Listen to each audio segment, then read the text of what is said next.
नमस्कार दोस्तों, स्वागत है आपका हिंदी नॉलेज शो में। तो दोस्तों, अमेरिका ने एक ऐसा अनएक्सपेक्टेड मूव चला है जिसे देखकर चीन पूरी तरीके से शॉक हो गया है। और शॉक होने वाली बात भी है क्योंकि इसकी खाट चीन छोड़ो दुनिया में किसी के पास भी नहीं है। चीन की सेना हेल्पलेस महसूस कर रही है अपने आप को। वो इसलिए क्योंकि जब वो कभी खतरनाक सिचुएशन में फंसता था तो कहीं ना कहीं रूस उसकी मदद कर दिया करता था, खास करके अमेरिका के खिलाफ।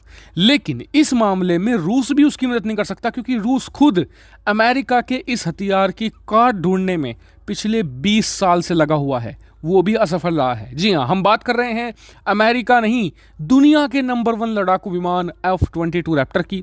अमेरिका ने फैसला किया है कि चीन के खिलाफ अब वो करीबन 24 से 25 F-22 रैप्टर भेजने वाला है।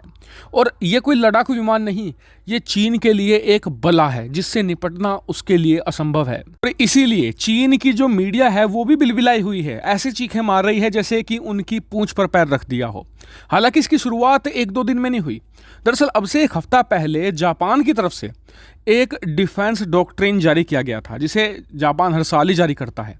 लेकिन इस बार कुछ खास था। सबसे पहले तो उन्होंने कई बार भारत का जिक्र किया, कहा कि चीन एक बहुत बड़ा डेंजर है, ऐसे में भारत के साथ उसे अपनी पार्टनरशिप बहुत ज़्यादा गहरी करनी है। लेकिन जो दूसरा मेंशन उन्होंने किया उसे देखकर चीन बिलबिला गया। उन्होंने कहा, जापान की डॉक्ट्रिन में जापान की सरकार ने, कि ताइवान के ऊपर आने वाले कुछ साल के अंदर चीन हमला बोल सकता है। उसका कारण ये था कि जो शी जिनपिंग है उनकी पकड़ लगातार सत्ता से ढीली होती जा रही है। ऐसे में उन्हें अपने आप को देश में हीरो साबित करना है हर हालत में, और ये सबसे बढ़िया ऑप्शन है कि वो ताइवान को चीन में मिला लें। और इसीलिए आने वाले समय में जापान को यहाँ पर डिफेंस करना होगा ताइवान को। और इसको लेकर चीन हद से ज़्यादा चिढ़ गया था। यहाँ तक कि उनके जो टॉप ऑफिशियल हैं चीन के, उन्होंने जापान को परमाणु बम से हमला करने की धमकी भी दे डाली थी। और उसके बाद खबरें आई 1-2 दिन बाद कि जो चीन के लड़ाकू विमान है वो इलीगल तरीके से जापान की वायु सीमा में घुसपैठ कर रहे थे और जापान को चैलेंज कर रहे थे। तो ऐसे में अमेरिका ने कहा कि ठीक है, चीन के अरमान काफ़ी ज़्यादा फैल रहे हैं, इन्हें कंट्रोल करना ज़्यादा ज़रूरी है। ऐसे में अमेरिका ने अपना वो हथियार चीन के खिलाफ उतार दिया है जिससे चीन सबसे ज़्यादा डरता है। जी हाँ, हम बात कर रहे हैं F-22 रैप्टर लड़ाकू विमानों की। और ऐसा नहीं कि 5-10 की संख्या में भेजा हो, पूरी की पूरी 2 स्क्वाड्रन भेजने वाला है। एक तो गुआम में तैनात होगी और एक जापान के आसपास कहीं पर तैनात की जाएगी, यानी कि करीबन 12-12 लड़ाकू विमानों की। और जिन लोगों को F-22 रैप्टर के बारे में पता है वो समझ गए होंगे कि ये कितना खतरनाक मूव है। जिन्हें नहीं पता उन्हें बता दूं कि F-22 रैप्टर दुनिया का सबसे बेहतरीन, दुनिया का नंबर 1 लड़ाकू विमान है पिछले 20 सालों से।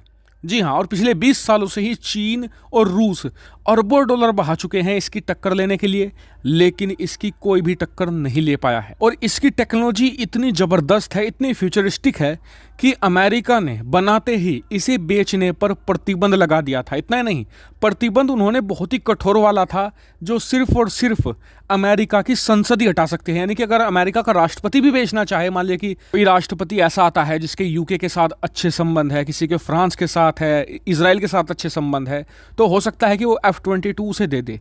ऐसे में अमेरिका अपनी इस टेक्नोलॉजी को किसी भी देश के हाथ में नहीं पड़ने देना चाहता था। और अमेरिका की संसद ने जानबूझकर ये प्रतिबंध लगा रखा है सर्वसम्मति से कि कोई राष्ट्रपति भी इसे एक्सपोर्ट नहीं करवा सकता। और चीन आज की तारीख में दुनिया में अगर किसी लड़ाकू विमान से सबसे ज़्यादा डरता है तो वो है F-22 रैप्टर। और इसका एक वाजिब कारण भी है। दरअसल इसकी कैपेबिलिटी कुछ ऐसी है कि ये चीन की राजधानी बीजिंग पर बमबारी करके वापस आ सकता है, चीनियों को पता भी नहीं लगने देगा, क्योंकि एक सुपर स्टेल्थ लड़ाकू विमान है। और इसीलिए अमेरिका ने चीनियों के अरमान ढीले करने के लिए अब इसे मैदान में उतार दिया है। तो अमेरिका के इस फैसले पर आपका क्या मानना है, कमेंट करके जरूर बताएगा। साथ ही वीडियो को शेयर कीजिएगा और चैनल को सब्सक्राइब भी कीजिएगा। फिलहाल में इतना ही। Thank you very much for watching video.